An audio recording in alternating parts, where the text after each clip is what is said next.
Assalamualaikum warahmatullahi wabarakatuh. Perkenalkan, nama saya Rival Fauzan Asmana Putra dengan NIM 44412301442. Saya di sini selaku perwakilan anggota dari kelompok 3 akan membahas materi tentang perkebunan pisang yang ada di Sindang Sari.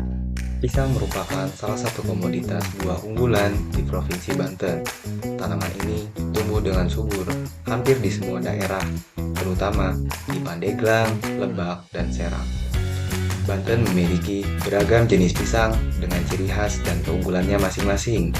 Ada pisang Raja Banten yang berukuran besar, ada pisang kepok yang berkulit tebal dan cocok untuk olahan seperti keripik dan gorengan, ada pisang nangka yang beraroma harum, dan ada pisang hikmas kirana yang berukuran kecil namun sangat manis, dan ada juga pisang tanduk yang panjang dan biasanya diolah dengan cara dikukus.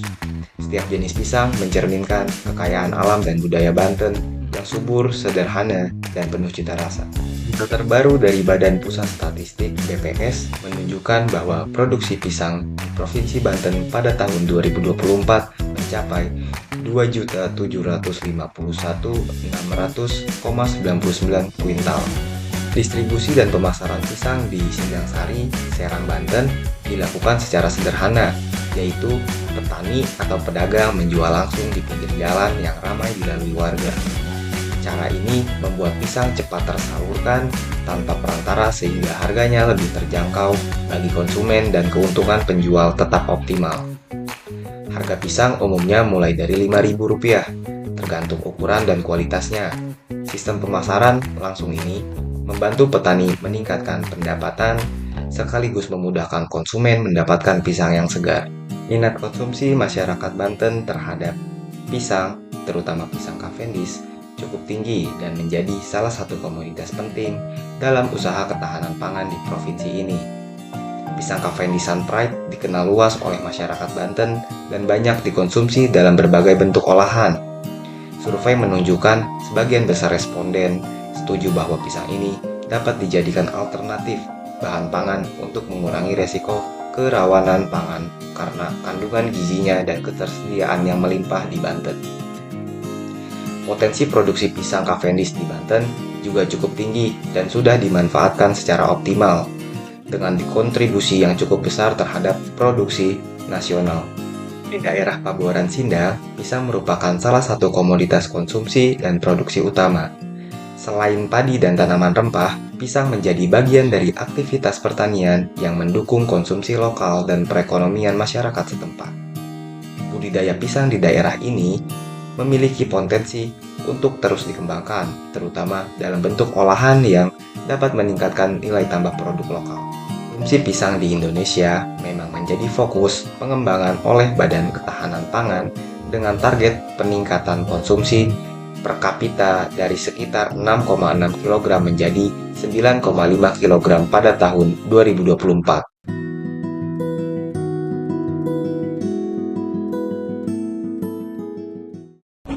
Kegiatan praktikum dilakukan di Jalan Panglima Grand City, Desa Sindang Sari, Kecamatan Pabuaran, Kabupaten Serang, Banten. Kawasan ini merupakan dataran yang rendah dengan suhu hangat dan curah hujan yang cukup stabil sepanjang tahunnya, sehingga kondisi iklim seperti ini sangat sesuai untuk pertumbuhan tanaman pisang. Tanah di lokasi ini memiliki tekstur gembur, subur, dan mampu menyimpan kelembaban, sehingga sangat mendukung untuk perkembangan akar. Selain itu, lahan juga mendapatkan paparan sinar matahari yang penuh yang dapat membantu proses fotosintesis berjalan dengan optimal. Di sepanjang jalan kawasan Panglima dan Sindang Sari, banyak warga yang menanam pisang di perkarangan maupun kebun mereka. Dari hasil wawancara kami dengan beberapa penjual pisang, mereka menyampaikan bahwa sebagian besar pasokan buah yang dijual berasal langsung dari petani di wilayah ini, sehingga daerah tersebut sudah menjadi sentra pemasok pisang lokal. Pisang siap dipanen pada umur yang tepat, yaitu biasanya sekitar 80 hari setelah berbunga atau ketika sudut-sudut pada buah mulai menghilang dan daun perlindungan mulai mengering. Hal ini menjadi tanda bahwa buah siap dipanen meskipun kulitnya masih berwarna hijau. Proses pemanenan biasanya dilakukan dengan cara memotong bagian atas batang, kemudian perlahan menurunkan tandan agar buah tidak rusak. Setelah potongan tandan diambil, buah dikumpulkan dengan hati-hati di tempat pengumpulan hasil. Setelah panen, dilakukannya sortasi untuk memisahkan buah yang bagus dengan buah yang cacat. Sortasi dilakukan mulai dari sisir paling ujung untuk mengurangi resiko luka pada buah.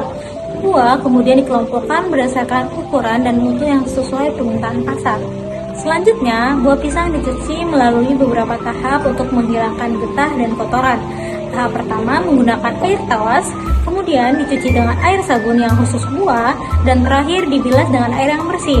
Sehingga proses ini sangat penting untuk menjaga keberhasilan dan kualitas hasil panen pisang tersebut.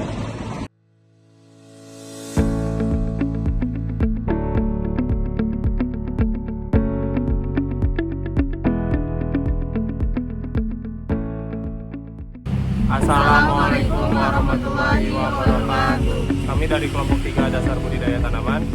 Di sini kami akan mewawancarai salah satu petani pisang di Sindang Sari. Lanjut ke videonya.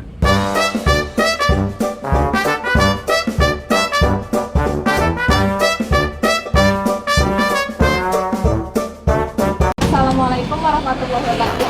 Di sini saya akan mewawancarai dengan Bapak siapa? Pak Jenny. Bapak Jenny dari budidaya pisang. Kita mulai ya Pak pertanyaannya. Untuk luas lahan yang digunakan ini berapa hektar Pak untuk menanam pisang? Kalau yang ada nggak banyak, sekitar 800 meter ya Pak? Iya. Varietas pisang apa yang ditanam Pak dan kenapa milih varietas itu? Iya. Pisang Ambon, pisang tanduk, pisang kepok, pisang moli. Oh iya. Iya. Kenapa Pak memilih untuk menanam varietas yang itu jenisnya? Ya, yang kayak apa? Yang cepet. Cepet Iya, panen ya, Pak? cepet panen. Terus penjualan juga cepet, lancar gitu. Sistem budidaya penanaman pisang itu kayak gimana Pak? Ya, pertama ya dicangkul, terus dibikin apa? Semacam tanahnya di tinggi-tinggiin gitu, ya terus ditancap dininin gitu, ditaruh sekitar mulai dari tanam sampai panen sekitar 1 tahunan. 1 tahun. Iya. Kira-kira kedalaman 12 bulan. Kira-kira kedalaman tanahnya itu Kedalaman ada yang 10 cm, 20, iya, kedalaman. Pengolahan tanahnya cuma dicampur kayak gitu aja. Iya, dicampur. Kalau bibitnya biasanya dari mana Pak? Bibit ya dari tetangga-tangga gitu, di nenta, terus ya disebar-sebarin gitu. Kriteria bibit yang bagus itu kayak gimana Pak? Kriterianya yang udah kelihatan dari mulai kecilnya, jadi cepat pertumbuhannya, besar gitu pisangnya, enggak kecil. Ada jarak tanam nggak sih Pak kalau pisang? Kalau di sini sekitar 20 sentian, 20 cm, bukan 20 cm, sekitar 2 meter, jarak 2 meter jaraknya ya. Nanti anaknya kalau udah bertumbuh diambil lagi anak pisangnya, pohon pisangnya, jadi iya pindah-pindahin lagi gitu. Kalau jumlah anakan ideal yang dibiarin biasanya berapa Pak anakannya? Sekitar dua, iya, 1 lebih bagus. Kalau ada 5 apa diambil, dipindahin lagi. Kalau pisangnya mau bagus, Biasanya suka ada pemangkasan daun nggak Pak? kalau di sini ya kadang-kadang namanya petani biasa, ada yang di pemangkasan, ada yang enggak gitu. Ya kalau yang lebih bagus ya ada pemangkasan. Iya, yang lebih bagus. Kalau pola penyiramannya tuh gimana Pak? Kalau di sini kita sama air hujan enggak. Iya, enggak disiram lagi, enggak. Cuma mengandalkan air Iya, hujan ya, Pak? mengandalkan air hujan. Terus untuk jenis pupuk pakai pupuk nggak Pak kalau tanaman pisang? Kalau di sini bukan pertanian, ya, jadi ya ada yang pakai, ada yang enggak. Tapi yang lebih bagus harus pakai pupuk. Iya, Biasanya pupuk apa Pak? pupuk. Kalau di sini manggilnya pupuk urea, urea. Ada perbedaan nggak Pak untuk biasanya pemupukan bibit yang kecil sama dewasa itu? Apa beda banyaknya pupuk yang dikasih? Sama aja, sama. Kalau buat hama yang sering menyerang tanaman pisang itu biasanya kayak gimana Pak? Keringan daunnya atau apa? Iya. Kalau di sini namanya kampung sini manggilnya lanas. Ya, jadi pohonnya itu daunnya kuning semua daunnya. Itu hama yang paling ditakuti petani kan. Kalau penyakitnya ada nggak Pak? Jadi kalau kena semacam lanas, kalau di sini manggilnya lanas ya, nggak kelihatan. Tahu-tahu daunnya udah warnanya kuning, udah Itu biasanya mati Pak setelah kayak gitu. mati. Terus walaupun jadi terpaksa pisangnya dalamnya hitam, pisangnya aku nggak bagus.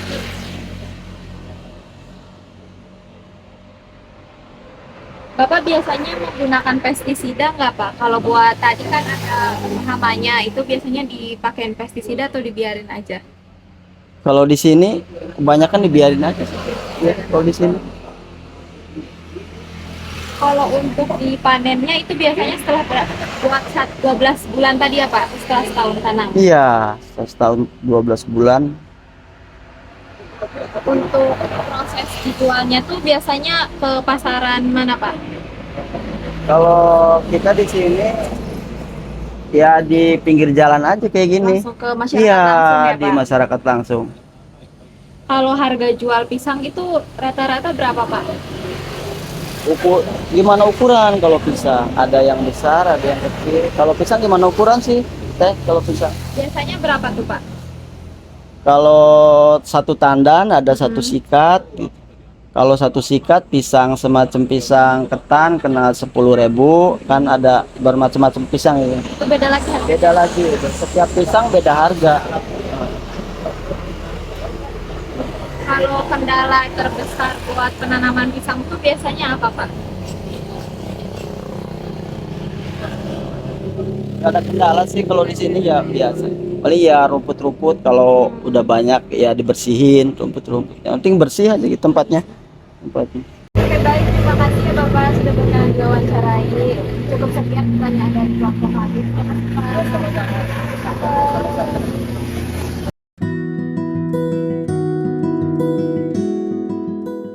Di sini saya akan menjelaskan fluktuasi harga pisang di Kabupaten Serang. Dalam beberapa tahun terakhir, budidaya tanaman pisang di Kabupaten Serang menunjukkan perkembangan yang cukup signifikan, baik dari sisi produksi maupun permintaan pasar. Namun, dinamika pengembangan komoditas ini tidak terlepas dari fenomena fluktuasi harga yang kerap terjadi di tingkat petani maupun pedagang perantara. Secara umum, harga pisang di Kabupaten Serang cenderung berfluktuasi sepanjang tahun. Fluktuasi ini dipengaruhi oleh beberapa faktor utama. Pertama, ketersediaan pasokan musiman. Saat musim panen raya, produksi pisang meningkat cukup tajam sehingga terjadi surplus pasokan di pasar. Kondisi ini biasanya mendorong turunnya harga karena pedagang memperoleh stok dalam jumlah besar dan daya tawar petani menjadi lebih rendah. Nah, sebaliknya ketika memasuki musim kondisi produksi menurun akibat cuaca ekstrim, harga pisang akan meningkat karena pasokan terbatas. Faktor kedua adalah permintaan pasar yang ikut bergerak dinamis. Di Kabupaten Serang, permintaan pisang meningkat pada periode tertentu seperti bulan-bulan kegiatan keagamaan, musim hajatan, atau momen libur panjang. Pada kondisi ini, pedagang pengepul hingga pasar tradisional akan menaikkan harga untuk menyesuaikan tingginya permintaan konsumen. Nah, selain itu, permintaan dari luar daerah, misalnya dari Jakarta dan juga Tangerang, juga memberi tekanan tersendiri terhadap ketersediaan stok di Kabupaten Serang. Faktor ketiga adalah jalur distribusi dan biaya transportasi. Infrastruktur yang belum merata di beberapa wilayah sentra produksi pisang menyebabkan biaya distribusi relatif tinggi. Kenaikan harga bahan bakar minyak dan biaya logistik turut memengaruhi harga akhir yang diterima petani maupun konsumen. Semakin panjang rantai distribusi, semakin besar pula potensi variasi harga yang terjadi di lapangan. Di samping itu, keberadaan perantara atau tengkulak juga memainkan peran besar. Mereka umumnya membeli pisang dalam jumlah besar langsung dari petani, kemudian menjualnya kembali ke pasar. Pada situasi tertentu, tengkulak bisa menahan pasokan demi menaikkan harga, terutama ketika permintaan sedang tinggi. Hal ini berkontribusi terhadap ketidakstabilan harga tingkat petani. Tidak hanya dipengaruhi faktor ekonomi, fluktuasi harga pisang di Kabupaten Serang juga berkaitan dengan kondisi agronomis, seperti serangan hama, penyakit layu fusarium, dan kualitas tanaman yang menurun akibat pengelolaan kebun yang belum optimal. Ketika produktivitas kebun menurun, otomatis ketersediaan pisang di pasaran ikut terdampak dan menyebabkan harga naik. Nah, secara keseluruhan, fluktuasi harga pisang di Kabupaten Serang bukan hanya sekedar persoalan naik turunnya harga di pasar, tetapi merupakan gambaran dari interaksi kompleks antara produksi, distribusi, permintaan, serta faktor eksternal lainnya. Kondisi ini memberikan tantangan tersendiri bagi petani, terutama dalam memastikan keberlanjutan usaha tani dan kestabilan pendapatan. Oleh karena itu, diperlukan upaya kolaboratif antar petani, pemerintah daerah, serta pelaku pasar, penguatan kelembagaan petani, peningkatan akses informasi harga, perbaikan distribusi, serta pengembangan hilirisasi produk pisang dapat menjadi solusi untuk menekan disparitas harga dan memberikan nilai tambah bagi komoditas pisang di Kabupaten Serang. Dengan pemahaman terhadap pola fluktuasi, diharapkan petani dapat merencanakan pola tanam dan manajemen usaha yang lebih adaptif, sehingga budidaya pisang tetap menjadi komoditas strategis dan menguntungkan bagi masyarakat di Kabupaten Serang. Berdasarkan hasil wawancara, budidaya pisang yang dilakukan berada pada lahan seluas kurang lebih 800 meter persegi, dengan beberapa varietas utama yaitu pisang Ambon, pisang tanduk, pisang kepok, dan juga pisang muli. Varietas-varietas ini dipilih karena memiliki karakteristik masa panen yang relatif lebih cepat, sehingga lebih efisien untuk dikelola pada skala usaha kecil menengah. Sistem budidaya dilakukan secara sederhana, diawali dengan pencangkulan, pembuatan gundukan, dan juga penanaman pada kedalaman tanah sekitar 20 cm. Bibit yang digunakan berasal dari anakan milik tetangga dengan kriteria bibit yang memiliki pertumbuhan cepat dan juga ukuran yang tampak lebih besar dibanding anakan lain.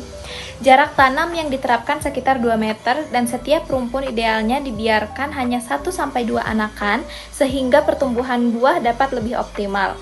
Pemangkasan anakan maupun daun dilakukan seperlunya, menyesuaikan kondisi tanaman dan juga curah hujan. Dari segi pemupukan, petani hanya menggunakan pupuk urea, baik untuk bibit muda maupun tanaman dewasa, tanpa adanya perbedaan perlakuan. Tantangan hama dan penyakit sebenarnya tidak terlalu signifikan, namun kondisi yang disebut sebagai lanas, ditandai daun menguning dan tanaman berhenti berkembang, menjadi masalah paling umum. Pengendaliannya pun dilakukan secara alami, sebab tanaman yang terserang biasanya mati dengan sendirinya dan jika tetap tumbuh pun kualitas buahnya kurang baik. Tanaman pisang mulai dapat dipanen pada umur sekitar 12 bulan dan hasil panen biasanya dijual langsung kepada masyarakat tanpa melalui tengkulak. Harga pisang sangat bervariasi tergantung ukuran dan juga jenis. Misalnya, satu sikat pisang ketan dapat dijual sekitar 10.000, sementara jenis lain tentu memiliki harga yang berbeda. Secara teknis maupun ekonomi, kendala besar tidak banyak ditemukan. Hanya saja petani tetap harus menjaga kebun dari gulma ataupun rumput liar agar tanaman dapat tumbuh dengan lebih bersih dan juga sehat. Melalui wawancara ini dapat disimpulkan bahwa budidaya pisang di tingkat masyarakat Kabupaten Serang masih dikelola secara sederhana, namun tetap memberikan manfaat ekonomi harian yang cukup stabil. Praktik yang apa adanya, penggunaan bibit lokal, serta proses panen yang langsung terserap oleh pasar sekitar menjadi ciri khas dari sistem budidaya pisang skala rumah tangga di wilayah Kabupaten Serang.